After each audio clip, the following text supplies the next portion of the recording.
नमस्कार दोस्तों। एक बार फिर से हम अपने वादे के मुताबिक एक नया विचार लेकर के एक नए शब्द का चयन करके आपके सामने उपस्थित हैं।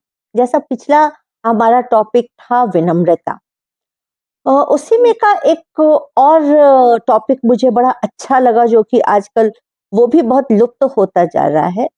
वो है वाणी पर संयम। अगर आप देखिए तो आजकल लोगों को बात करने का किसी का ये नहीं है कि अगर हम ये बोलेंगे तो अगले को तकलीफ होगी, हमें बस बोल देना है। कहीं बड़ा अच्छा हमको बहुत लगा था, बहुत सुना था, शायद मेरे शब्दों में हेर-फेर हो जाए उसके लिए क्षमा चाहूँगी, कि भगवान को भी मंजूर नहीं है बहुत कठोर शब्द सुनना। तभी तो नहीं दिया है हड्डी जुबान में, ऐसा करके कुछ था।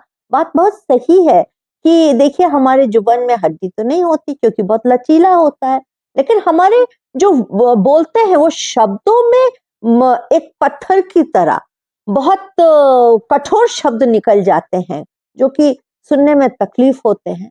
जब हम बोलते हैं तो उस वक्त थोड़ा तो संयम रखना चाहिए। क्रोध हो या हम किसी की बात हमको नहीं अच्छी लगी है, आजकल ये घर घर की बात हो गई है। बात अच्छी नहीं लगी तो उसको ऐसा बोल दो कि उसको चुभ जाए।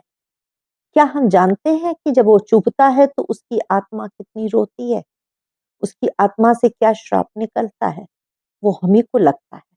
इस चीज को हमने कितनी बार सोचा है कि जब हम बोलते हैं तो उस वक्त क्या वो शब्द उसको अच्छे लग रहे हैं या वो शब्द हमको वापस आएंगे तो कैसा लगेगा।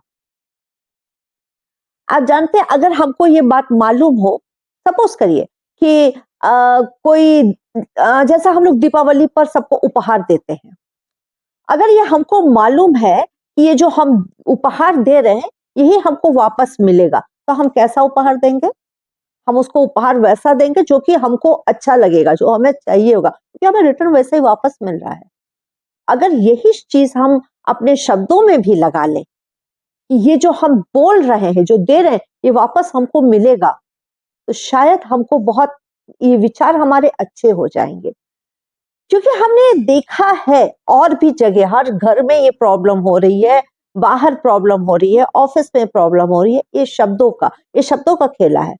वही बात हम किस तरह से बोलते हैं, लेकिन जब बोलते हैं उस वक्त बिल्कुल ध्यान नहीं रखते हैं कि वो शब्द उस इंसान जिसको बोल रहे हैं उसको कितना चुभ रहा है, कितनी तकलीफ दे रही है। चाहे वो किसी के घर का बहुत जगह देखा गया है कि जैसे किसी का यहाँ कोई शादी हुआ है या कुछ कहीं बाहर जा रहे हैं, उनको अच्छा नहीं लगा, व्यंग्यात्मक तरीके से बोल देना। आप तो व्यंग्यात्मक तरीके से बोलकर खुश हो गए और जिसको बोला गया वो दिन रात आपके ही बारे में सोच रहा है, वो कैसे बोल दिया, क्यों बोल दिया, और उस वक्त उसका हृदय खुश नहीं होता है, नाखुश होता है। उसके अंदर से जो आह निकलती है वो आपको लगती है।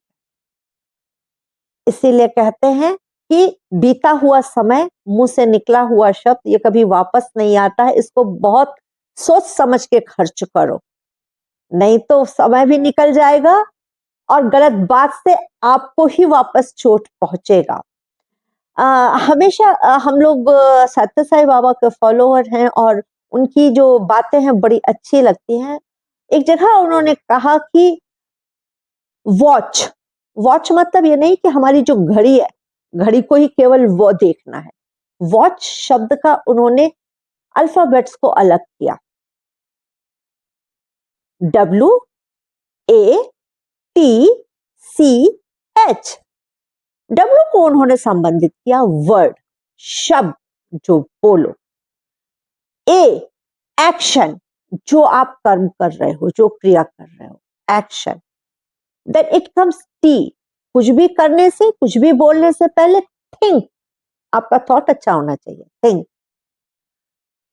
What it shows, character, C for character. Then it comes H, जो भी आप कर्म करते हो, जो भी बोलते हो, वो दिल से करो, तभी वो हार्ट तक पहुंचेगा। हम कहते जरूर हैं कि हर एक के अंदर भगवान देखो, हर एक के अंदर ईश्वर विराजमान है, अगर हम कुछ गलत बात बोलते हैं तो उस इंसान को, वो जो आपकी बॉडी है उसको नहीं बोल रहे हैं, उसमें बैठे हुए, हृदय में बैठे हुए भगवान को ही बोल रहे हैं। अगर हम ये सोच कर ले तो बहुत बड़ी चीज हो जाएगी।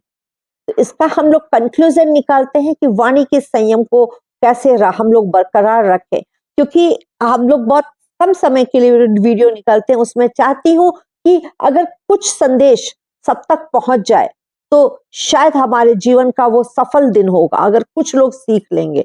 इसलिए हम लोग ये वॉच का जरूर समझेंगे, और साथ ही जो हमारा सबसे पहला काम है कि कुछ बोलने से पहले ये सोच ले कि ये वापस अगर हमको ऐसा बोला गया है तो क्या हमको अच्छा लगेगा, तब बोले।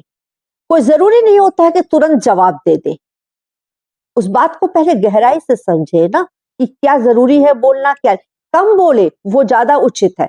लेकिन जबरदस्ती का बोल करके किसी के हृदय को दुखाना, उसके हृदय को बेधना, ये गलत है।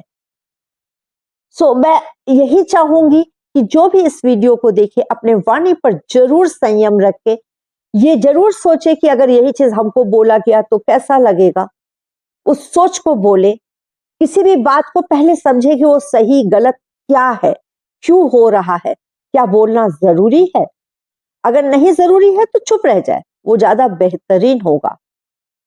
तीसरी चीज जो है वो हमको ये समझना है कि जब हम बोल रहे हैं तो उसके अंदर का बैठे हुए ईश्वर को बोल रहे हैं।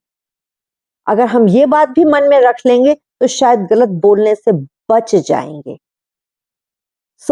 मैं सोचती हूँ इस बात को कि आप लोग जो भी इस वीडियो को देखेंगे इस बात को थोड़ा सा गहन करेंगे, क्योंकि जैसे पिछले वीडियो में मैंने विनम्रता का बोला था, उसके पहले मैंने खुशी कैसे मिलती है इसका बोला था।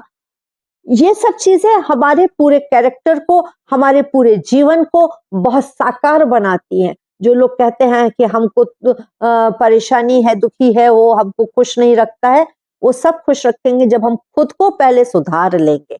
आशा करती हूँ कि आपको ये वीडियो अच्छा लगेगा और आप इस पर विचार जरूर देंगे। अगले टॉपिक फिर कोई नया खोज करके आती हूँ। नया तो कुछ भी नहीं है, हमारे ही जीवन का एक फल रहता है जिसको हम सोचते विचारते हैं। मैं वादा करती हूँ कि जरूर कोई अच्छे विषय के साथ आएंगे। तब तक के लिए नमस्कार।